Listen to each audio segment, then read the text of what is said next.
Tout compte fait avec Eric Revel. Bonjour Eric. Bonjour Patrick. La violence qui monte inexorablement sur fond de drogue, on le disait, vous avez vu à Marseille, la police fait de son mieux. Est-elle suffisamment formée pour affronter cette délinquance qui se transforme en sorte de guérilla urbaine? Oui, bon alors vous allez parler de tout ça à 8h moins le quart avec l'enquête du JDD qui montre que dans les plus petites villes...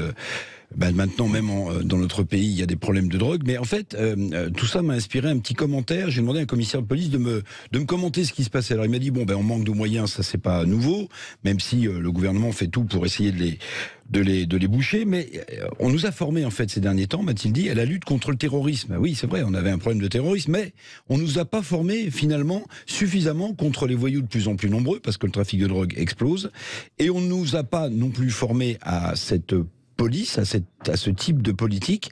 Donc finalement, les politiques, eux, ils n'ont pas anticipé sur ce problème. Oui, le maître mot, donc anticiper. Oui. Sans anticipation, un chef de l'État ne peut pas décider et protéger, bien sûr. Voilà, donc depuis des années, et puis finalement Emmanuel Macron n'a pas changé la tendance, depuis des années, la politique a oublié ce proverbe. Gouverner, c'est prévoir, et donc il faut anticiper. Un chef d'État devrait avoir une stratégie, une vision pour mener le pays vers son avenir. Or, on a fait ce reproche à Emmanuel Macron, vous vous en souvenez, pendant la campagne. Il n'a pas développé de stratégie ni de programme politique. Un président devrait dire ça, voici ce que je crois de l'évolution du pays, et voilà ce que je propose de faire. Oui, le manque d'anticipation qui devient un sujet quasi national. Oui, on assiste même, on peut dire, à un fiasco de l'anticipation ces dernières années. Macron et Hollande avant lui n'ont rien anticipé, on le sait, pour préserver notre secteur nucléaire.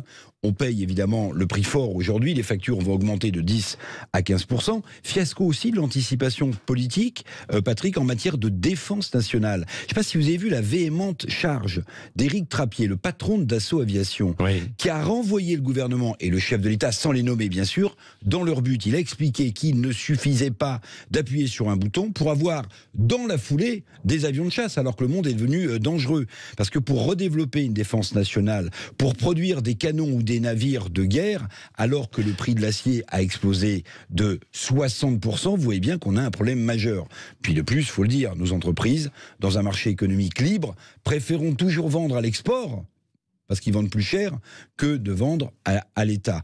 Donc nos dirigeants ne semblent plus en mesure d'anticiper, de quel que soit le secteur où on se tourne. Et pourtant, un organisme, je vous le rappelle, Patrick, comme le Haut Commissariat au Plan, devrait être un outil de décision économique et de politique. Alors c'est lundi, donc c'est un peu difficile. Mais je vous dirais qu'au fiasco de l'anticipation politique dans notre pays, il faut rajouter le fiasco du gouvernement et de François Bayrou, Haut Commissaire au Plan, qui n'a rien anticipé. Merci. Il a été nommé il y a peu de temps, en fait, aussi. Donc c'est vrai qu'il avait disparu, ce commissariat au plan. Non, mais c'est vrai. Beaucoup ne savent pas que ça existe encore. Non, bien sûr. Merci, Eric Revel.